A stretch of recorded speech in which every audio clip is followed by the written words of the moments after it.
Hello everyone, it's Andy at Content Cal here, and today I have the privilege of being joined by Luann. So I'm not doing it by myself today.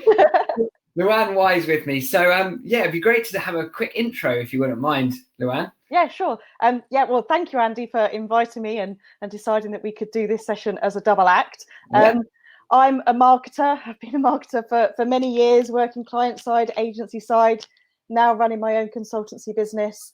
And I guess if I had a specialism, it is the world of social media, particularly for B2B. I do work with some of the platforms directly. I was just saying to Andy, I'm a LinkedIn Learning course instructor, currently recording my next course for them. Can't tell you what it is, but I can tell you that I'm in the middle of it.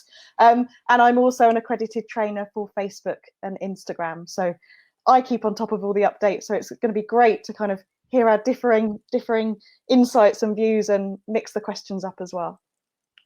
That's exactly it. So what we want to do in this session is just go real deep into all of the updates that have happened in September. So really, this is your monthly digest of where we go through every single thing that's happening in the world of social, and that has happened in the world of social throughout September, because it's quite an overwhelming world, even for people that live and breathe it, like the way itself. So let's dive into it without further ado, and let's get started, shall we? So feel free to ask any questions in the chat. So that is going to be open continually. I'm shockingly awful at multitasking. What we'll probably end up doing is doing some of the Q&A towards the end. But if there's something that Luann, you notice in the questions and vice versa, that we'll just jump in with, we can do it. Cool. But anyway, so about me very quickly, I'm one of the founders of Content Cal. Many of you might well already know of Content Cal. This is what it looks like to organize, plan, schedule, distribute, and analyze the performance of your content. And with that 5-second piece, that's all I'm going to say about Content Cal today. So let's get on with it. So we're going to go through three things. I'm going to cover the first couple of bits, which are the digital trends you need to be aware of and what's happening at a high level with the social media channels, who's growing, who's not, and how are the audience shifting. So digital trends. So this was a report from Facebook early on in September, where they noticed there was 5 key content trends that they've been seeing throughout the course of this year. We'll go through them quite quickly. So firstly, safer shopping. Now, in e-commerce and the world of e-commerce, and just the world of commerce in general, there's only been 3 dynamics as to what makes people buy a product. It's either price, perceived value, or convenience. There's a 4th dynamic happening now, which is safety. And that is a really interesting dynamic. And you'll see in some of the changes that the social media channels are making, they're actually making some adjustments to address this emerging trend. Then there's the mindful wellness thing that I think most of us on this call will be pretty well aware of. And you're going to see some key updates, certainly from Pinterest, around mindful wellness and the mental health area of social media and how content can impact that. So that's a really big trend. Then the G-local community. Basically, what does that mean? So this is your kind of international small business community on a global stage. So really, what many of the social media networks are doing, they're making it become a lot easier for you to do business with small businesses at a global scale. So there's loads of updates that will be coming out related to this. And then Gen Z's regeneration. So what does that actually mean in normal language? Essentially, the younger demographic of today get behind causes much more than previous demographics. And that is a key thing in the way that some of the updates that Facebook have made in terms of helping people support causes. And finally, the 5th trend from Facebook is connected convenience. Consumers want to be able to get things from brands on their terms, and that being able to message brands, stop, essentially get all the information they need without having to wait for it. And you'll see some updates with Facebook Shop that talk to that trend. But going on into those trends and looking at it from a more broader perspective, because that's Facebook's take on those 5 trends. But from a kind of broader e-commerce perspective, the UK has gone from 20% to over 30% e-commerce penetration. So if you typically looked at that in years prior, the amount that we buy online, so e-commerce, essentially would grow maybe 0.1, 0.2% per year. But this year it's just shifted, or the last 2 months, it's just shifted 10%, which is massive. And the impact of that is going to be felt across all of social media. So you're going to see a lot of changes that have just rolled out in September that talk to this e-commerce piece. Then some data, as you can see, the sources I've got at the bottom here. So that top one was from the UK and US data.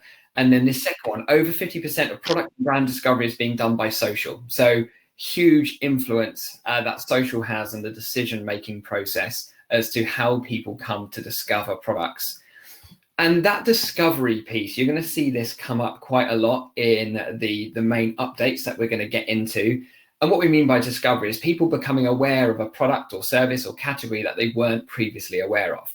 Because if we look at Amazon, right, and they've increased 37% year on year, which is frankly ludicrous, which is why they're now a $1 trillion organization. Have no idea how it's possible to grow nearly 40% when they're that size. But anyway, just goes to show how big e-commerce is. But the point is that people go to Amazon when they know what they want, so they don't have any element of discovery. So if you know you want, a certain lampshade, for example, if you're anything like me, you'll be driven either by reviews or price. In my case, mostly price.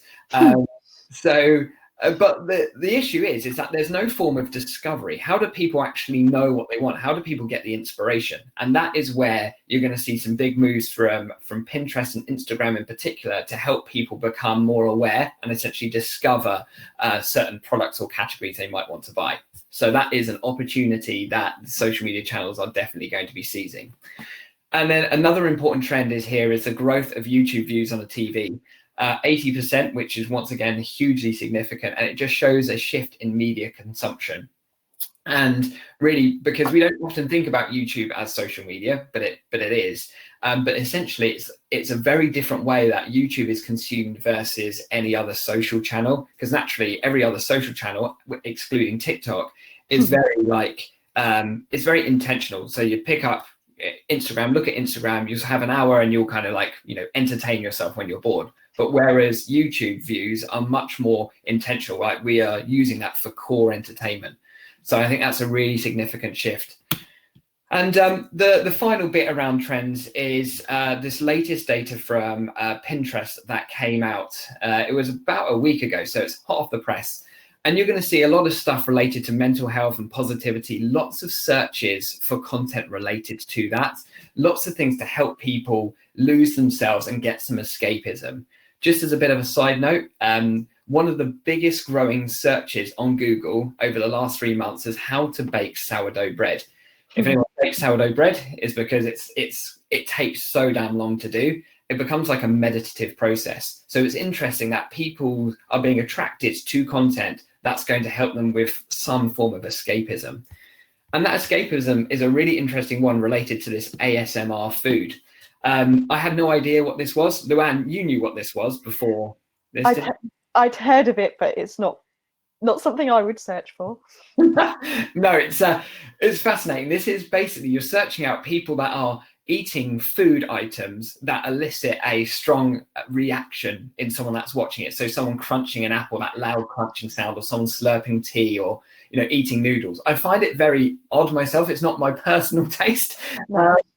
But it's very interesting for us to be cognizant of that when we're in this world of social media, is that it is all about escapism, finding things that people can lose themselves in, and elicits an emotion, quite a strong emotional reaction.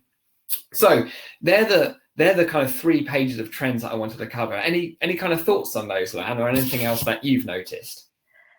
I think it's been so interesting, is probably not perhaps the right word, over the last few months, just how things have changed, how people's search have changed, their lifestyle habits, and the implications and the knock-on of that. There was trends I read about early on that, board games and searches for jigsaw puzzles, went massively high. I think there was one around flip-flops because people are working from home and wanted to wear those. So I think we're almost changing month by month as we go through this pandemic. And, mental health is an issue, if it, for everyone, how they're dealing with things. And I think these searches you're right, it is people's way of escaping, isn't it? A lot of people like to watch the unboxing of things as well. You know, that's the massive thing, isn't it? So I guess it's one of those things that once you find it, if it's your thing, I can't listen to people eat food. It's not my thing at all. But I guess if you like that, it is kind of the addictive nature of online as well. I am with you on that, and it's fascinating. So, and it shows so much opportunity, and like there's so many things that we would have never considered, you know, a year ago, 3 months ago, a month ago. They all start to slowly shift into play. So there's lots of things that we need to think about. But let's look at the social media usage before we dive into what Luann will kick off with the individual changes. So this is data from April 2020. So this isn't September data. I can't find anything more recent than this. So I'm only going to focus on this just very, very quickly. 15 of your top social media channels, you're going to notice 3 things. One, YouTube is huge and criminally underutilized, certainly in the UK.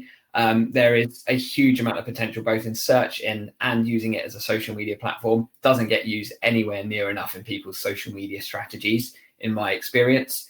Then the second bit I want to call out is Pinterest. They're actually one of the biggest growing in percentage terms. People don't really talk about Pinterest that much, and it's growing incredibly quickly. They've rolled out some significant updates. So once again, that's something else I see as underutilized.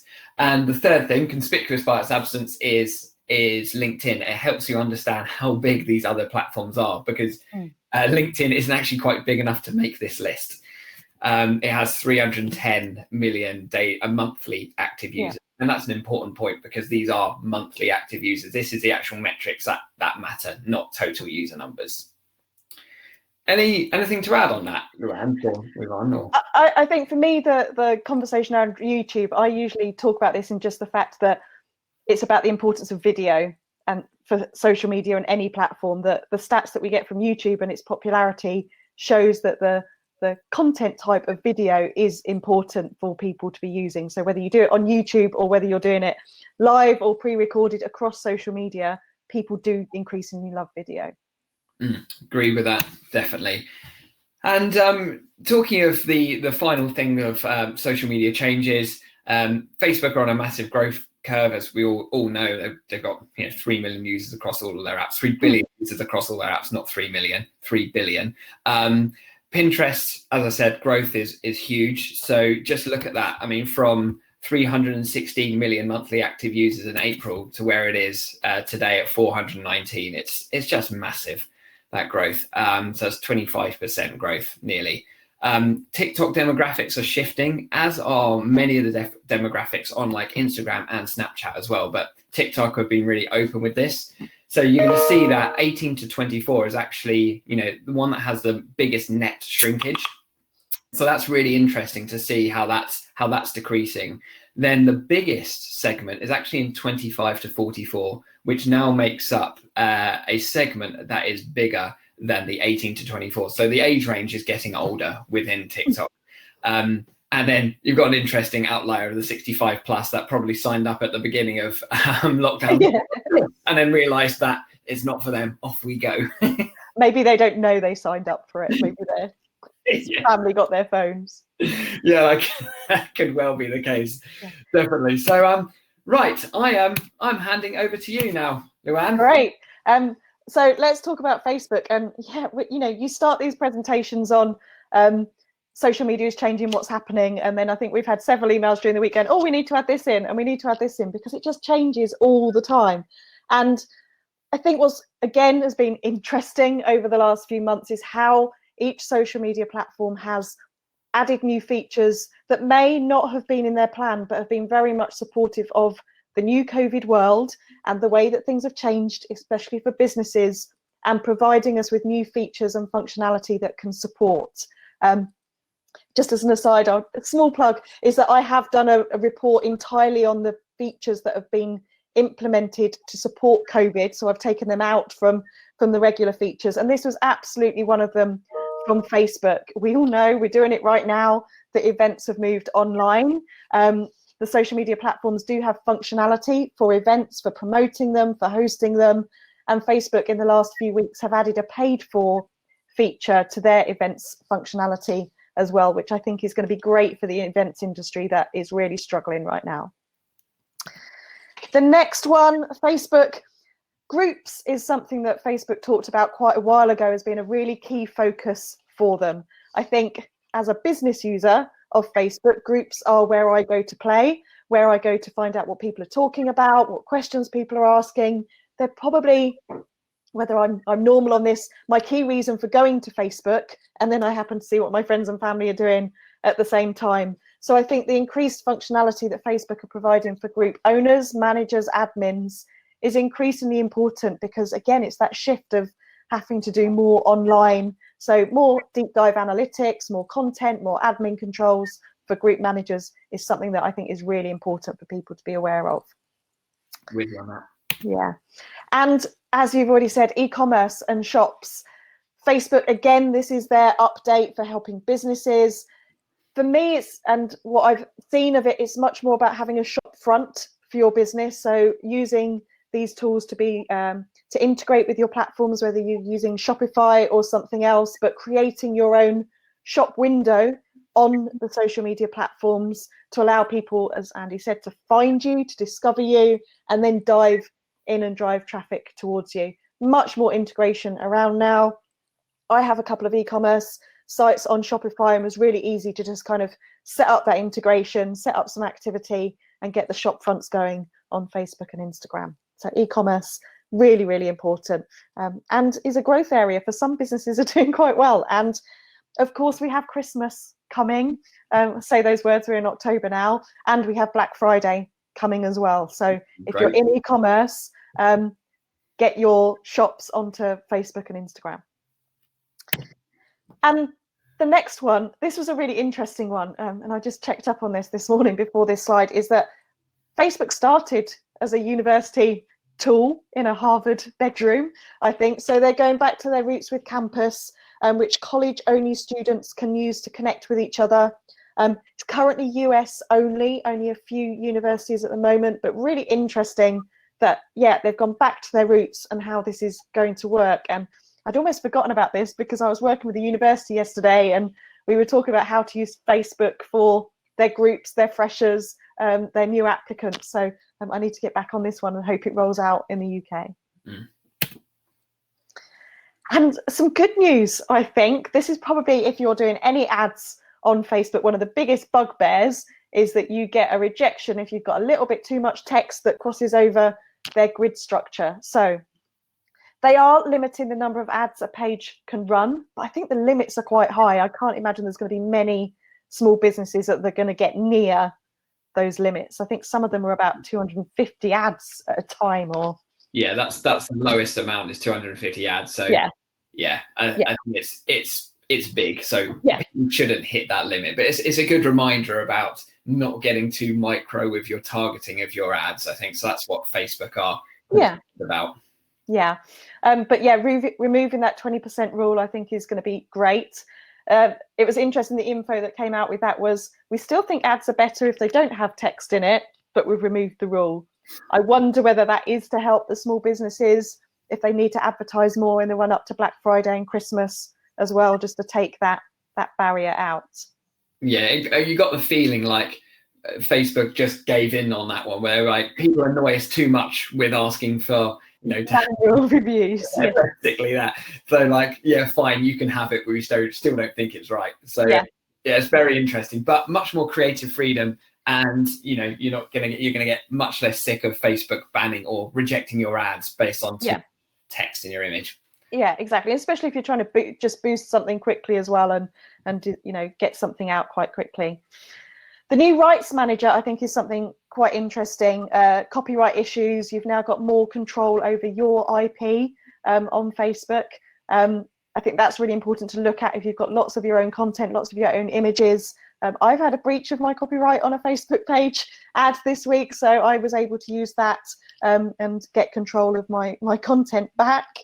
The next one, Facebook grants. So again, they're helping small businesses. They are now available in the UK, but right now I think it's London-centric only.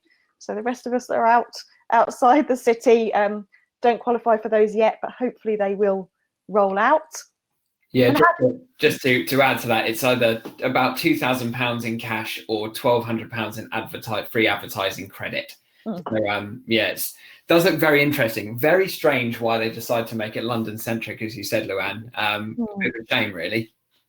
I think it's the guideline was something to do with you have to be near one of their offices. So right, I hadn't considered that there is only one office in the UK.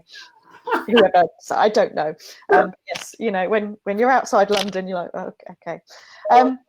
And hashtags is the frequently asked question of any social media training, isn't it? You know, what are they, how to use them, how to do it best? And usually my answer is don't worry about them on Facebook. It's only really for big branded campaigns. But over the past few weeks, Facebook have talked about suggesting people try them and test them. And I've been doing that with some of my clients. And I think in the last week, they've added in some new reporting around hashtags in their analytics as well. So think about using them. Yeah, agree with that. Instagram. Do you want to do Instagram? Yeah, I'll take Instagram. So this seems like it could have happened a lifetime ago, but Instagram Reels actually launched in September. It feels like that was a lot more. But yeah, so it launched, and Luann made a really good point earlier about the fact that quite often, and what we've seen over the last 3 months, is that social media channels or networks have moved their roadmap forward for developments. There's a lot of stuff that definitely wouldn't have appeared as quickly as it has done. Reels is one of those, because you get the feeling that they launched it because of all of the hoo-ha that was going on with TikTok, because they want to capitalize on that. So as a result, it's a half-baked product. But and that's why there's been lots of skepticism about Reels, because they're like, oh, it's just repurposed TikTok. Yeah. Right now it is, but keep an eye on it very closely, because already you can now upload longer videos. There's new editing tools. Instagram will be plowing so much investment into this. It's also going to take an increasing amount of the feed as well. I've noticed lots of people complaining of diminished reach on Instagram. That's as a direct result of Reels. So naturally, with any new feature, any social media channel rolls out, they want more people to use their new shiny feature. Of course. Yeah. So that's my view on Reels. I think it's going to grow. I still think it's going to replace TikTok. I think it's going to steal most of the market share, is my view, but that's my personal opinion. Do you have a view on that, Luann?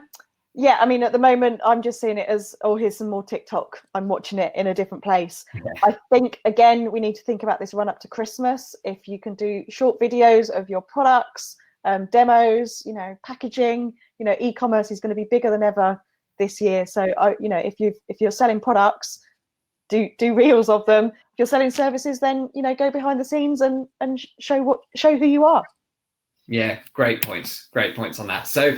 So talking about the kind of Generation Z supporting causes, like we were talking about right at the start in the Facebook trends, this is one thing that they've enabled, which is the launch of personal fundraisers.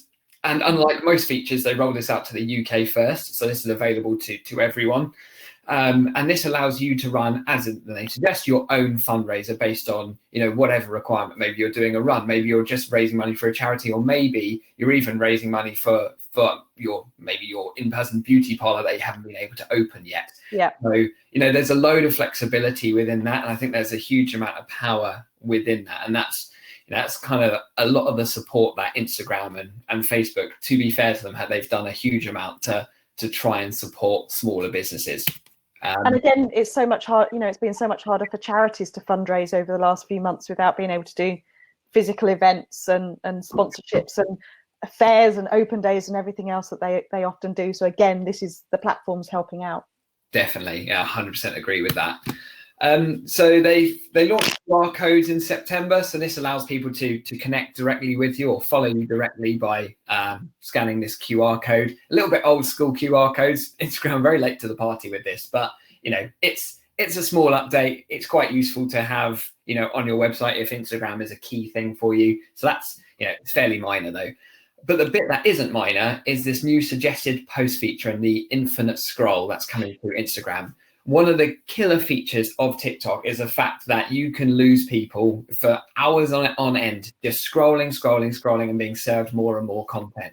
That's where TikTok has absolutely cleaned up, and why people that use TikTok spend a lot more time on the platform as opposed to Instagram. Insta want to change that. So that now means that you'll see this change. If you use Instagram right now, you're going to see this change if it's not already for you. You'll carry on scrolling. You'll never get to you're all caught up. You're just going to get served more and more content and hashtags that you follow, which just goes to show that, you know, hashtags are just going to become even more important for you to use on Instagram than they already are, because essentially that's going to be a way that people are going to consume content once they've got through all the stuff from the channels that they follow. So yeah, basically getting us sucked in and spending more time on their platforms is the objective for them. Yeah. Not that I'm a cynic at all. Yeah, Instagram, once again, like Luann, you made this point already about the Instagram shop. They're allowing you to, well, this is just in the US at the moment, but this is about to come to the UK, which is giving you the ability to check out directly on Instagram without leaving the site. And also the ability to buy products directly through an Instagram live. That's just super powerful. That really dangerous. Yeah, that too. Yeah, but I mean, it bridges the gap between content and commerce so beautifully, because you can imagine that even if, like, let's say you sell baked goods, right? For example, let's say you sell brownies. You could be doing a live as to how you make them and go through the process of it. And then people could be buying your product directly as they're watching your live, you know, making that product. So super powerful. And it's going to transform the ways that businesses can conduct commerce, just through digital channels. So super, super powerful. This is just a really quick update, but very, very useful. Instagram TV has made a big resurgence and is starting to get a lot more share since they made many things on Instagram TV much better. So there's better categorization. All of the organization of videos like you would get on YouTube is now already in Instagram TV. You can repurpose your lives as Instagram TV and they live there perpetually. And now it will automatically add captions in 16 languages for you. So if you're already on Insta and you do have a following there already, Instagram TV seems like it's got a lot more weight and emphasis behind it. So LinkedIn. Sometimes you think there's not going to be much to update on when we started talking about doing this presentation, and then I think it was Thursday night that they did the massive redesign rollout. But let's talk about company pages first. Company pages on LinkedIn have always been something that I haven't advocated spending too much time on. I think you need to set them up. If you are a larger business, use it as a content hub. Encourage your colleagues to click and share it to their own networks, because it's personal profiles and your own networks that have the power on LinkedIn. So I was never too much of a big fan of spending time on your company page. And a couple of the reasons that I had for that was you didn't get a chance to look at your own data, you didn't get follower insights or things like that. But you know, as soon as I finished training on it, they changed that. If you're a company page admin, you now have more insights, which is great. If you go into your company page, there is a My Company tab, which will make it much easier for you to be that central hub to post content and get it out to your teams, encourage your teams to share it. You go to the next slide, Andy. There is now an events tab. So LinkedIn, again, accelerated their launch of events as a functionality a couple of months ago. It's growing. They've still got some bits to do on it. What I would really like to see them do is to be able to search for events rather than just having someone in your network invite you to it. You know, I'd love to be able to go and search and see what events are going on, but that's not there at the moment. But if you are an event organizer, if you're running anything, then absolutely make sure that you create it on LinkedIn and start promoting it to your network. They're making that easier.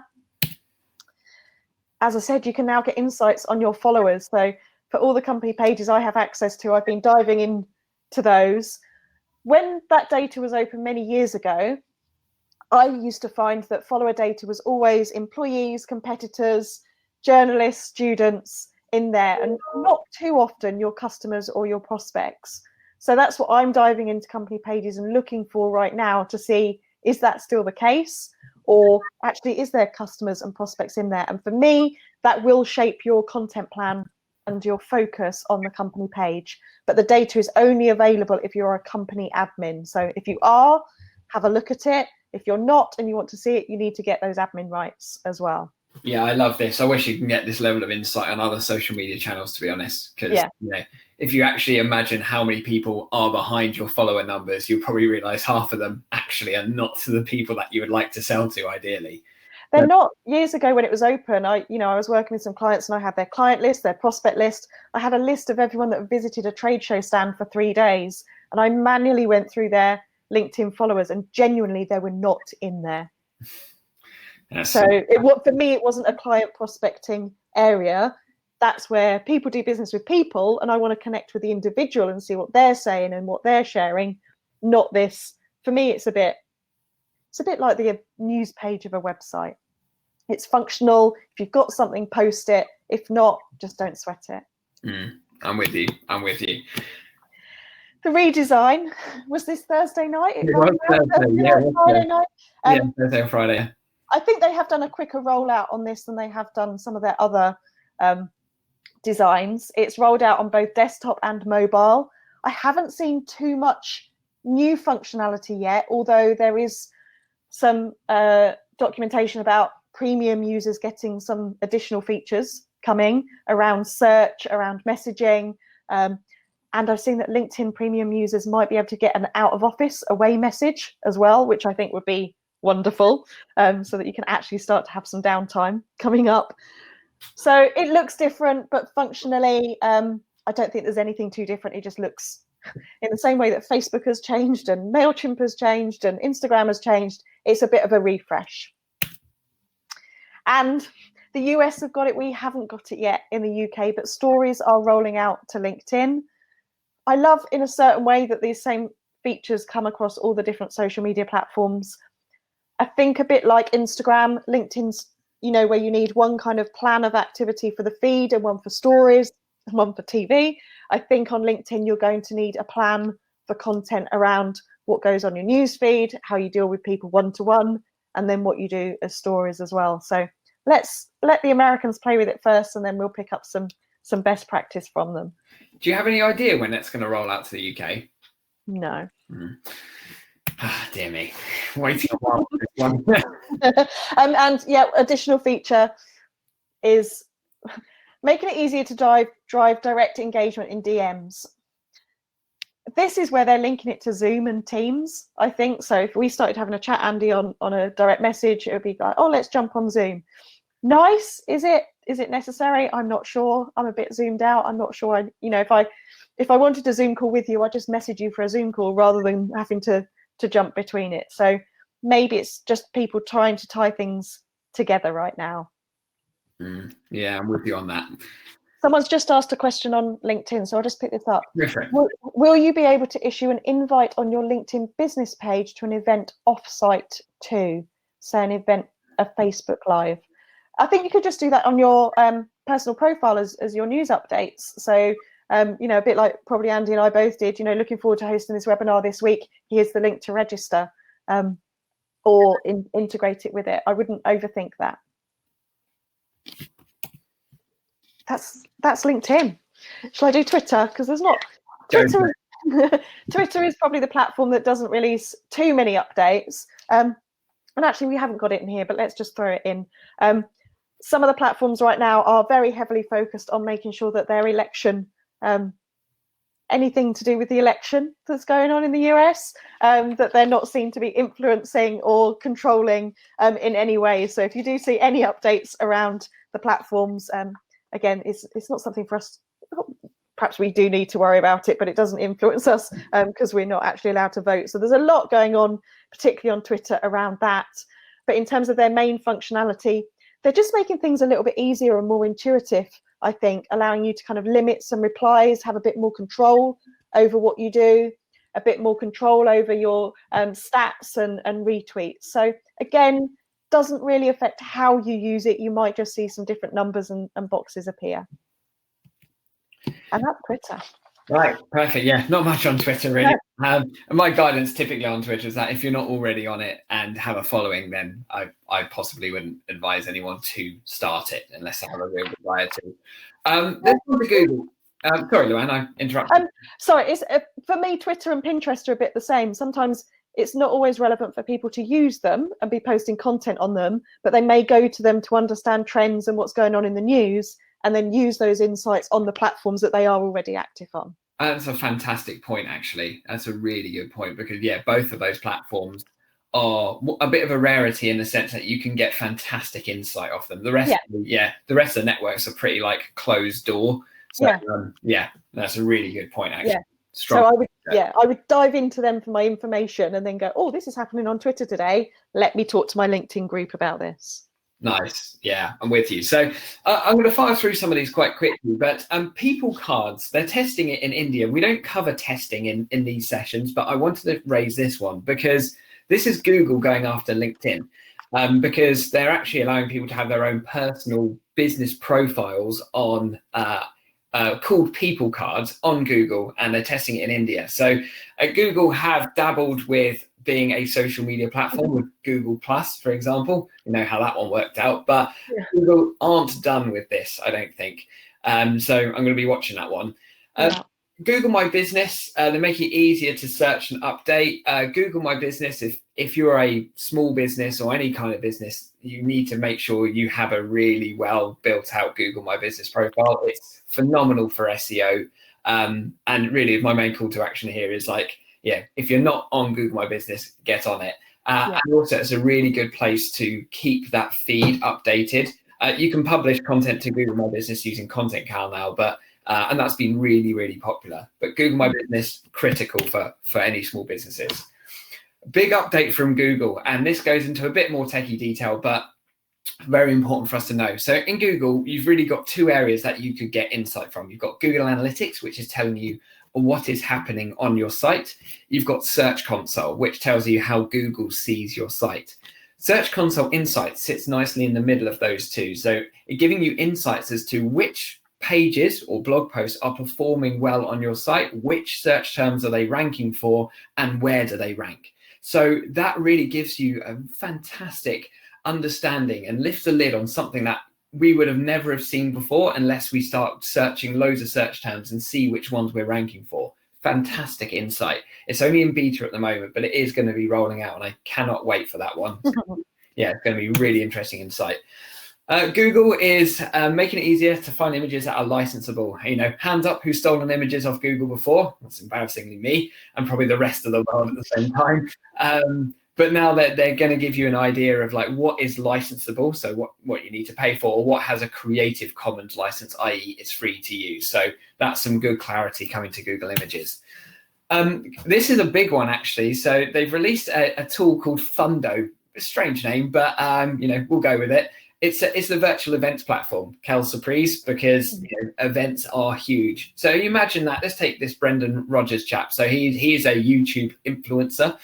And essentially people obviously subscribe to the channel, watch his videos, but thereafter, a way for Brendan to drive extra revenues out of his audience is to start to do kind of like masterclasses or one-on-one, like this little filmmaking tutorial and Q&A. So now they can start to run, these creators can start to run individual events and sell tickets directly through this.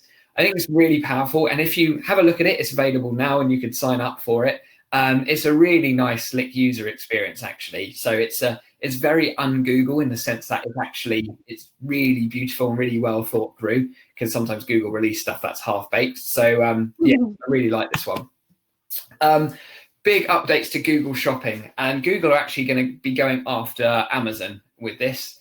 So this is once again a really good discovery element. So let's look at this. So in this example, we're searching music stand. We can see in all of the locations that this music stand is available, whether it's in stock, how far away it is, what pickup or delivery options they offer. So once again, going back to that safer shopping thing we spoke about right at the beginning.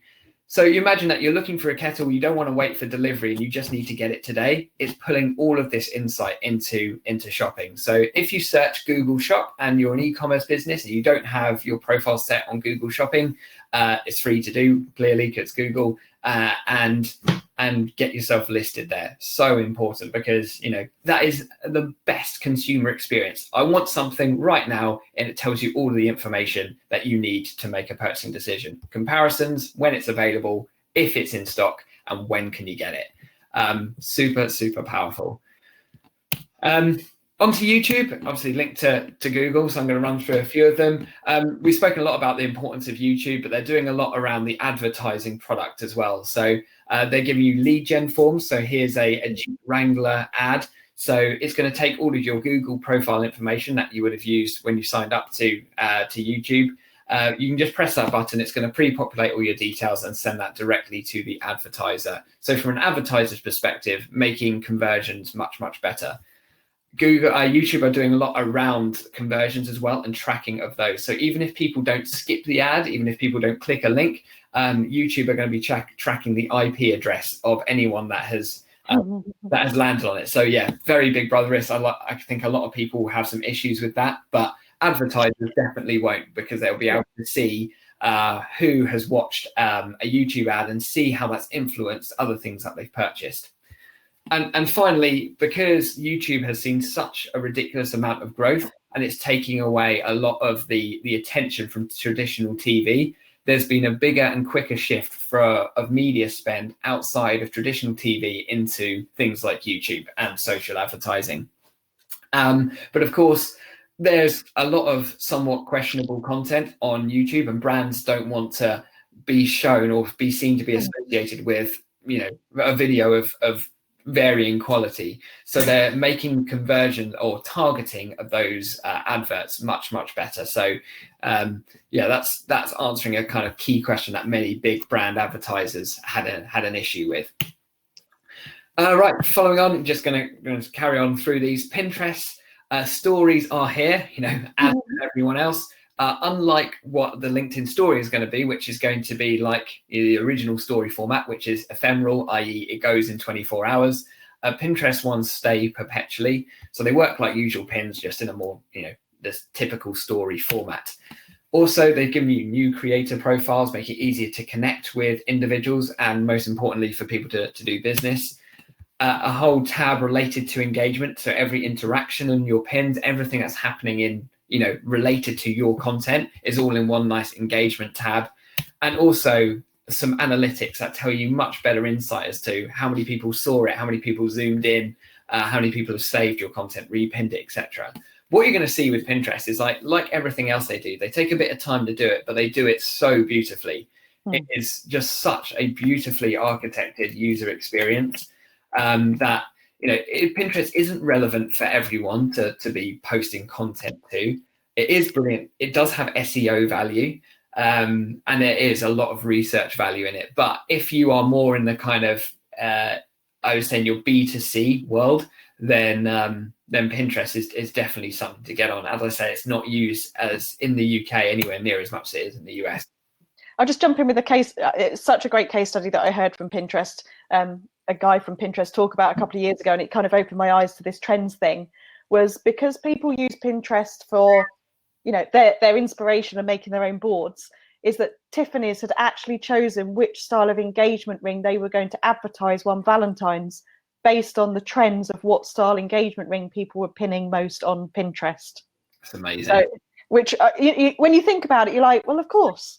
But so if you have any of those kind of products that are timely or seasonal or things like that, if you're looking for garden trends, what's coming up for Christmas, how to decorate your house, anything like that, that's for me that was a big mindset shift of going, okay, I need to go to Pinterest and see what people are doing and then take that insight into my other marketing activity. So that's kind of genius, isn't it? It's like, what kind of rings does everyone like? This is the ring I'm going to advertise. It's absolutely brilliant case study. Yeah, it's perfect example. So simple. Yeah, absolutely. So this is the final one. TikTok, it's not banned yet. So the saga continues. But they have launched a TV app for Amazon Fire TV. So they're going after that same kind of share of attention of Netflix or YouTube that's kind of replacing TV. And it's a really interesting war for attention that YouTube are winning at the moment, as are Netflix, of that kind of like casual entertainment value. But TikTok are absolutely going after it. It just goes to show like how social media is blurring out of something that we'll consume in times where we're bored, like or just to fill half an hour's worth of entertainment. now into a mainstream part of our lives.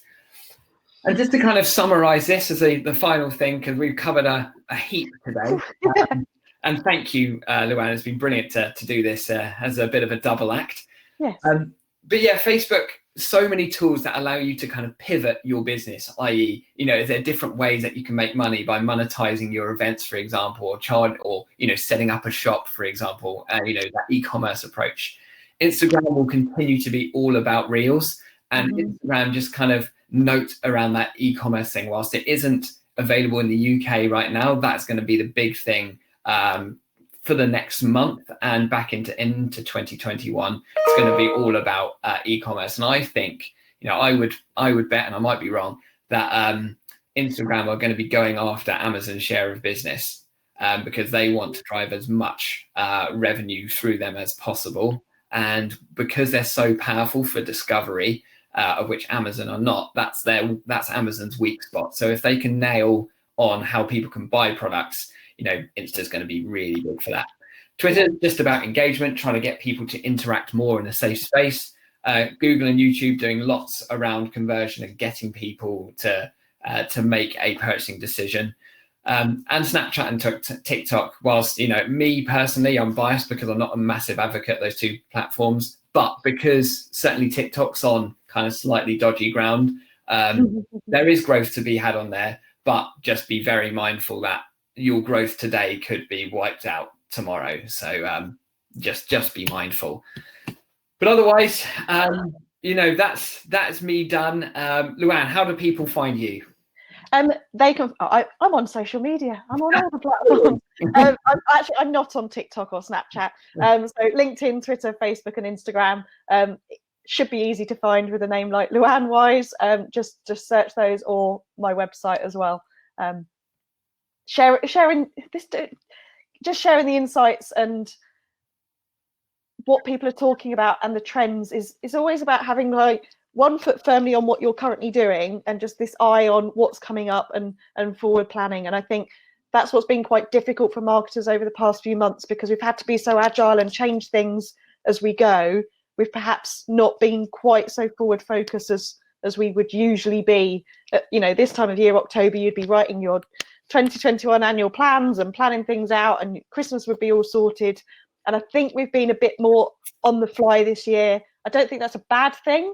I think we've seen some great content coming out because it's been in the moment as well. But change is there all around us, and I think it's just important to see how the social media platforms can actually help us do what we need to do. Agreed. And it's been a real pleasure doing that with you this month as well, going through all this stuff. So thanks for joining me, Luann. And do we have any questions actually? A couple of people have asked if they can get the slides. Yeah.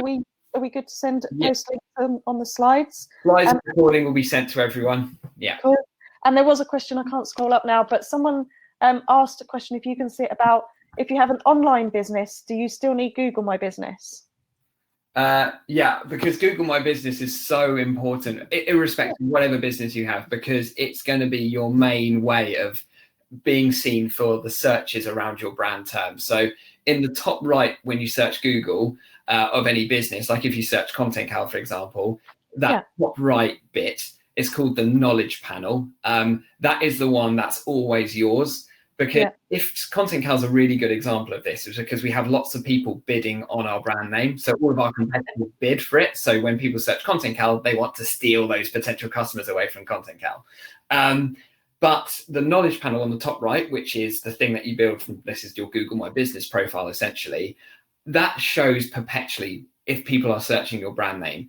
And it's so important that people see that first, because that is the most eye-catching thing. So hopefully, I think the worry is if you're online business only, and I guess it's for people like me that work from home, that you don't want to share a physical address, but you don't have to put a physical address on Google My Business, do you? No, you don't.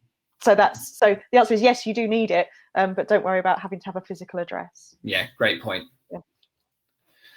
Cool. I think that was the only question. Someone found this really calming. I think it's been quite a frantic 50 minutes. Amazing. If anyone finds the world of social media calming, I need to speak to them. So yes. Yeah, I don't. But otherwise, yeah, thank you all so much for taking the time today. Hopefully this was useful. Luann, thank you again for taking the time. As I said, slides and recording will be automatically sent to anyone that registered for this anyway, so you can always review that. And yeah, we'll be doing the same thing next month, so look out for the announcement for that. Great. Thanks, Andy. Take care. Thanks, everyone. Cheers. Bye-bye. Bye.